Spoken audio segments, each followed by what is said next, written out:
Assalamualaikum warahmatullahi wabarakatuh. Selamat berjumpa kembali di channel YouTube saya. Semoga dulur-dulur subscribe semua dalam keadaan sehat dan bahagia. Pada video YouTube kali ini saya akan berbincang-bincang dengan seorang pelukis kaca dari Gunung Jati. Beliau bernama Abah Salim Satu. Beliau adalah seorang pelukis kaca kaligrafi. Assalamualaikum. Assalamualaikum. Gimana keadaannya, Pak? Alhamdulillah baik ya. Ini Abah Salim, pelukis kaca dari Cirebon. Sudah berapa lama, Pak, pelukis seperti ini? Ya cukup lama juga ya. Jadi saya dari mulai 91. Nah, saya tertarik ya, Pak ya. Ini nih, lukisan kaca ini apa, Pak? Makna atau filosofi di balik lukisan kaca ini seperti bentuk perahu ya, Pak? Ya. Bisa diterangkan, Pak, makna daripada lukisan ini? Jadi tiap-tiap lukisan ada judul, ada ceritanya. Kalau ceritanya sini bahtera kehidupan, ada perahu layar atau bahtera gitu. Perahu itu sama dengan bahtera ya. Jadi penggambaran bahwa kita hidup bagaikan naik perahu di tengah laut akan menuju suatu tujuan. Laut itu ada kalanya tenang, ada kalanya ombak ini. Perahu itu kalau kosong, tidak ada muatannya, tidak ada isinya, mudah sekali terombang ambing, Oleng lah. mudah oleng. Bahkan saking itunya bisa terbalik. Maka dari itu harus supaya bisa ada keseimbangan, supaya perahu bisa melaju dengan selamat, harus ada bekalnya, harus ada isinya, harus ada muatannya. Nah, jadi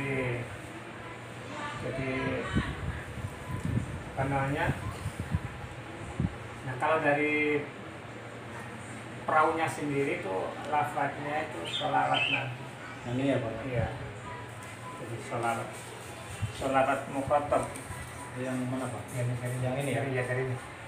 As-sholatu wassalamu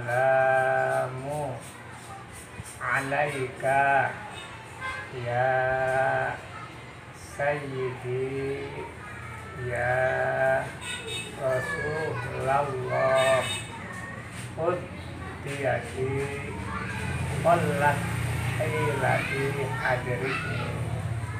Ini saya penasaran ini, Pak. Ini kayak semacam bendera 5 ya, Pak ya? Nah, ini maknanya apa ini, Pak? Bendera 5 ini.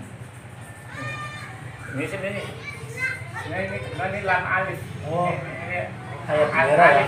Oh, ini alif ya? Alif, tapi Membentuk bisa lam, bisa di alif, ada coretnya itu di ya. Ini ada di dalam bendera itu ada kalimat syahadat, sholat, zakat, puasa, haji. Nah, kalau di bawahnya ini ada kemudinya itu, jadi aman itu bila, jadi iman kepada Allah, rangkuman daripada rukun iman. Kalau yang di atas itu kenapa 5, Pak? ya. Kenapa ini 5? Itu jadi rukun Islam. Oh, rukun Islam. Oh ya, 5. Namun kalau di bawah daripada orang rukun iman ya, sama iman kepada Allah, iman kepada malaikat Allah. Berarti ketika iman kepada Rasul, iman kepada hari akhir, dan iman kepada qadar.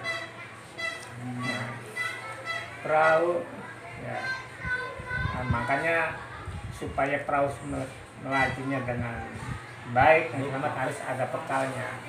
Nah, bekalnya apa ini? Ada di dalam bekalnya ada kalimat tasbih, subhanallah walhamdulillah wala ilaha illallah wallahu akbar wala haula wala quwata illa billahil aliyyil azim. Bisa ceritakan sedikit Pak, apa rahasia ini Pak, kalimat-kalimat kenapa harus dimasukkan ke sini Pak? Kenapa orang harus membaca ini?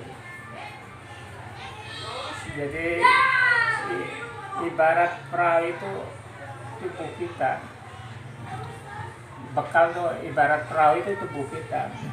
Kalau kita kosong, tidak ada, jauh dengan agama perintah Allah, namanya hidup pasti ada ujian.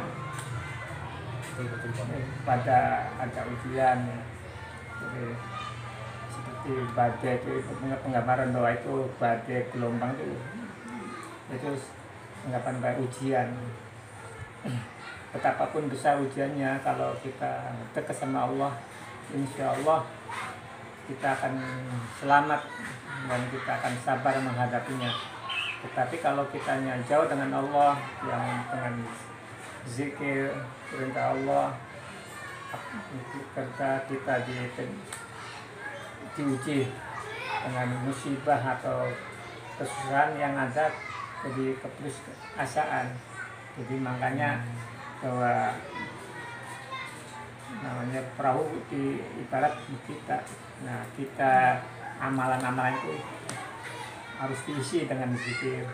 Kita iman kita, hati kita harus diisi dengan zikir. Karena ini bacaan tasbih ini ya, nah sejarahnya gimana Pak? Ceritanya ada kalimat sampai ada kalimat tasbih ini, sejarahnya gimana? Jadi ini ada 5 kalimat nih. Subhanallah walhamdulillah wala ilaha illallah wallahu akbar wala haula wala quwata illa billahil azim. Kata Nabi, kalimat itu kalimat yang ringan ucapannya, berat timbangannya. Jadi tidak ada kalimat yang melebihi kalimat ini. Maka kalimat dinamakan baqiyatu sholihat. Nah, itu 5 kalimat itu, 5 kalimat subhanallah alhamdulillah wala ilaha illallah wallahu akbar wala haula wala quwata illa billah. Itu 5 kalimat itu turunnya di sampai Rasul itu menggunakan waktu yang sangat panjang. Langsung berarti ya? Tidak langsung satu semuanya ya, satu-satu dari ini dulu berarti apa ya? Jadi pertama-tama Allah yang ciptakan makhluk, pertama Allah menciptakan makhluk yang pertama diciptakan Allah itu dari Nur Muhammad. Nur Muhammad.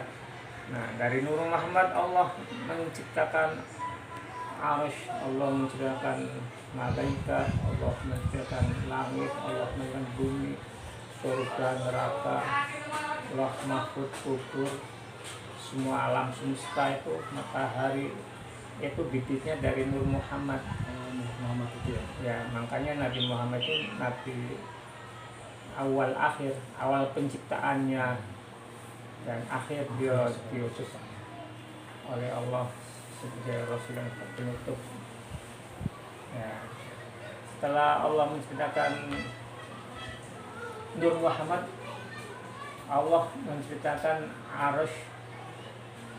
Arsh itu Allah menciptakan malaikat Kamlatul Arsh. Terus Allah menyuruh pada malaikat, hai malaikat, angkatlah Arsh itu. Malaikat menjawab, ya Allah, saya tidak kuat. Akhirnya bertakbirlah kepadaku, kata Allah, ya sudah. Akhirnya malaikat bertakbir, baca subhanallah. Nah, baca subhanallah pertama disiplin. Barulah setelah baca subhanallah, Arsh itu terangkat. Dengan baca ini ya, posisi Allah ya, harus terangkat. Nah, disitulah mulai ibadahnya malaikat itu subhanallah, subhanallah. istilahnya ribuan tahun, mungkin jutaan tahun. Baca ini terus. Subhanallah, sebelum adanya manusia sudah ada yang sudah malaikat sudah bertasbih Tasbih. kepada Allah. Malaikat ars ya, Iya. malaikat ars. Sudah bertasbih. Nah, terus hampir ribuan tahun, nah, baru setelah itu Allah menciptakan manusia ya. Pertama-tama ciptaan Allah tuh manusia itu Nabi Adam ya. Nah, Nabi Adam setelah tercipta terbentuk Nabi manusia kan terjadi 4 unsur: air, api, udara, dan tanah. Setelah Allah ciptakan Nabi Adam,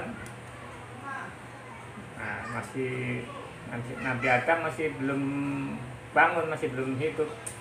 Terus Nabi Adam Allah kasih roh pada Nabi Adam, dari ubun-ubun roh masuk, titipkanlah rohnya Nabi Adam.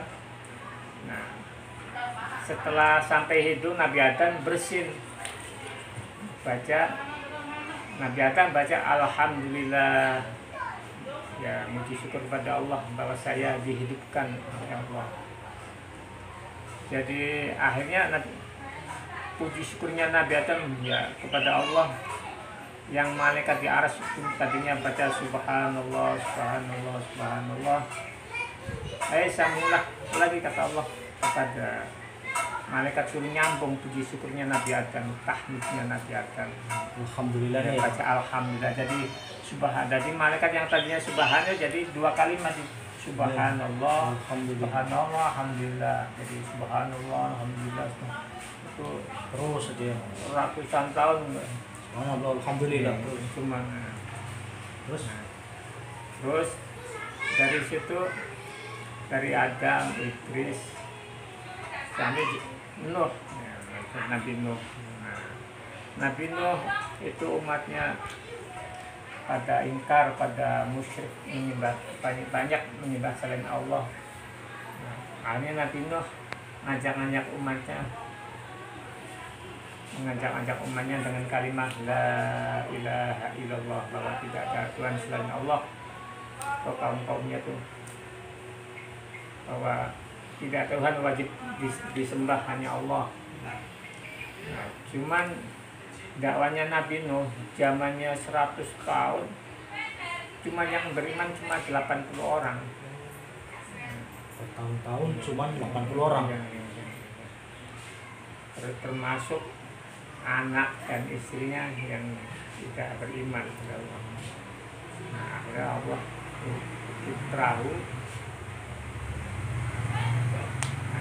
perahu di tengah padang pasir. Akhirnya orang-orang yang beriman suruh naik perahu, ngajak juga kepada kaum yang kafir yang minta ayo pada nyembah Allah, suruh naik perahu karena akan ada banjir. Nah, sama kaumnya Nabi Nuh diketawain. Akhirnya datanglah itu banjir yang besar, sampai anaknya suruh naik perahu nggak mau. Ayo nak naik perahu, tidak ayah, tidak, saya tidak akan naik perahu, saya bisa naik gunung nanti akan yang menyelamatkan. Dengan sombongnya ya. Dengan sombongnya anaknya itu namanya Kan'an. Ya, setelah naik terus air sambil naik akhirnya tenggelam lah. Alhamdulillah. Nah, itu zikirnya Nabi Nuh, kalimat ajakannya Nabi Nuh, kalimat la ilaha illallah, la ilaha illallah. Akhirnya malaikat yang tadi arsy, yang menyangga arsy cuma subhanallah, alhamdulillah, Tambah lagi. jadi tambah lagi jadi subhanallah, alhamdulillah, wa la ilaha illallah, subhanallah, alhamdulillah, wa la ilaha illallah. Itu ratusan tahun lagi sampai zamannya Nabi Ibrahim alaihissalam. Antara Nabi Nuh dengan Ibrahim sudah berapa periode. Nah, Nabi Ibrahim alaihissalam diuji oleh umur 90 tahun baru punya anak.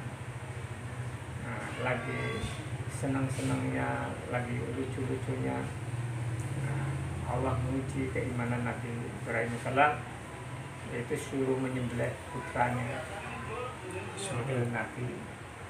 Nabi Ismail. Nah, dalam perjalanannya Allah menguji melalui mimpi Nabi Nuh, suruh menyembelih putranya. Akhirnya diutarakanlah kepada Ismail dan anaknya, di mana nak, ini saya dapat perintah dari Allah untuk kamu sembelih sebagai kurban. Terus Nabi Ismail menjawab, kalau itu perintah Allah,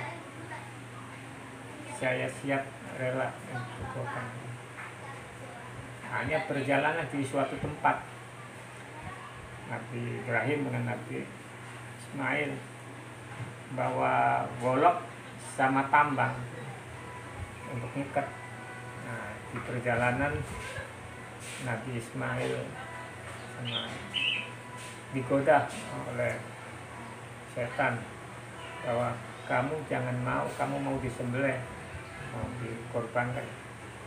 Nah, akhirnya yakin, akhirnya dilemparlah itu. Nah, setan itu sampai berapa kali. Nah, setelah dia suatu tempat sudah datang di suatu tempat, Nabi Ismail mau diikat,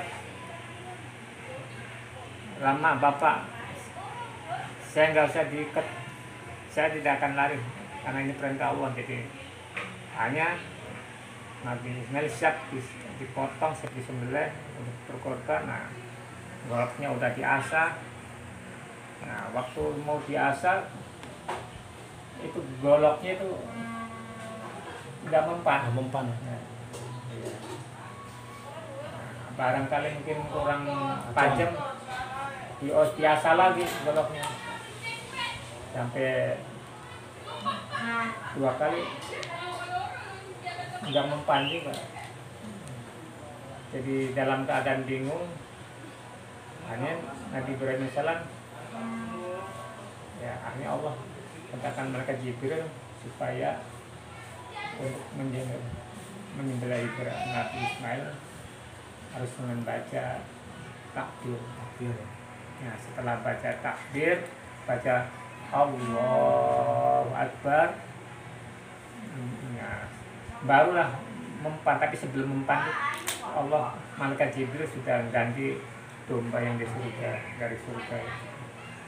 Nah, barulah mempan. Akhirnya takbirnya Nabi Ibrahim alaihissalam nyuruh kepada malaikat yang di arsy, sambunglah itu takbirnya Nabi Ibrahim alaihissalam. Nah, jadi malaikat yang di arsy itu baca subhanallah walhamdulillah wa la ilaha illallah, subhanallah walhamdulillah wa la ilaha illallah, wallahu akbar. Jadi ada 4, subhanallah alhamdulillah wa la ilaha illallah, wallahu akbar. Mendengar cerita ini, sebenarnya yang cerita tuh malaikat Jibril kepada Rasulullah. Cerita ini diceritakan malaikat Jibril kepada Rasulullah. Nah, jadi malaikat Jibril menceritakan bahwa alam penjajahan awal, alam yang pertama diberikan oleh Allah itu Nur Muhammad, dari Muhammad Allah menciptakan alam semesta semuanya sampai kejadian apapun itu diceritakan kepada Rasulullah. Nah, mendengar cerita ini Rasulullah Nabi Muhammad SAW membaca wala haula wala quwata illa billahil aliyyil azim. Kuatan illa billahnya pertolongan dari Allah. al-aliyyil yang maha tinggi al-azim lagi maha agung. Jadi makanya kita apa namanya, kita melukis itu bukan hanya untuk hiasan, tapi yang orang yang pesan itu kan kalau bisa dibaca, diamalkan, Ada maknanya lah ya, ada faedahnya lah ya. diamalkan. Karena ini sudah perintah Allah juga, perintah Rasul juga. Jadi ada cerita lagi waktu makanya Nabi Muhammad SAW waktu Isra Mi'raj, setelah mendapatkan perintah sholat 5 waktu, nah, Nabi Muhammad SAW turun ke langit 7. Nabi Muhammad SAW bertemu sama Nabi Ibrahim alaihissalam. Nah, Assalamualaikum ya Rasulullah, sampaikan untuk umatmu bahwa di surga itu tanahnya subur, luas dan lapang. Ya, maka dari itu tanamlah pohon supaya apa? Supaya bisa memetik buahnya. Jadi, apa tanamannya? Oh, ini ya, Pak ya. Ini ya. Oh, ini. Oh, tulisan ini ya. Ya, ini lafadznya ini tasbih nih. Oh, Ini subhanallah walhamdulillah pemirsa, ini wala ilaha illallah Allahu akbar wala haula wala quwata illa billahil aliyil azim. Kalau ini sih ini pohonnya la haula wala quwata illa billahil azim. Jadi mengapa kita suruh nanam ya, supaya bisa memetik buahnya. Jadi kita yang baca tasbih itu berarti kita nanam pohon ya, pohon di sana di akhirannya.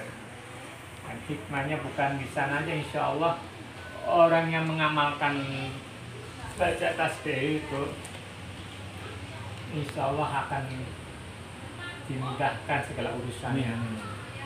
Insya Allah akan Allah menemukan 1000 rahmat dan dijauhkan dari 1000 bala. Nah, makanya disunahkan oleh Kanjeng Nabi itu baca tasbih itu 100 kali. 100 kali Ya.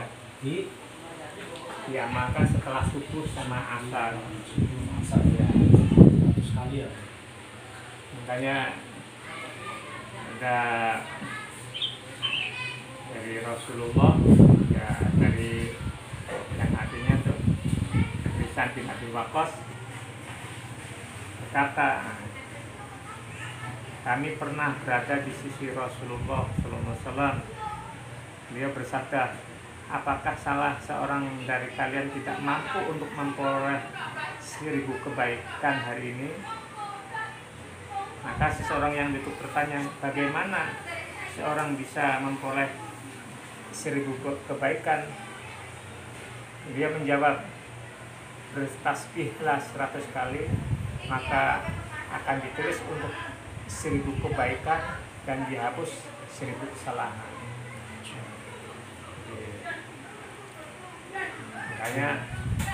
Makanya disunahkan itu 100 kali habis subuh sama asar. Ya. Allah sudah menyerukan kepada manusia yang di dalam Al-Quran, ya ayyuhalladzina amanu dzkurullaha dzikran katsiran wasabbihuhu bukratan wa asila.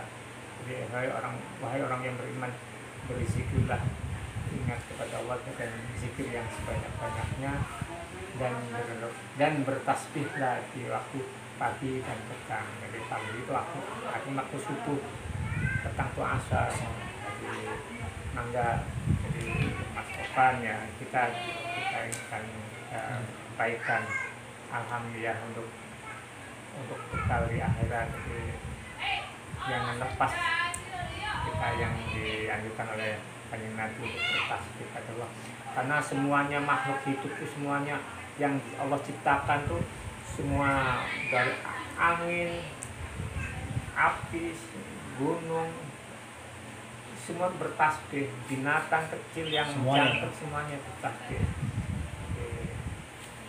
Kenapa kita ya istilahnya sebagai manusia Allah yang jika lebih mulia dari yang lainnya, kita kalah sama binatang. Jadi krisis kita sih. Jadi saya melukis itu untuk mengingatkan, khususnya Ingatkan. buat mengingatkan saya diri sendiri. Oh, yang beli ini ya ada manfaatnya ya, paling enggak buat yang belinya. Ya. Jadi Dia bukan pun- sekedar pajangan lah ya. Dia pun nggak beli lukisan nggak apa-apa, asal lihat pajangan saya terangin mau diamalkan, alhamdulillah. Ya udah Pak, terima kasih banyak sudah mau menerangkan gambar-gambar apa lukisan ini, artinya sudah banyak isinya petua lah, petunjuk dari saya. Terima kasih banyak.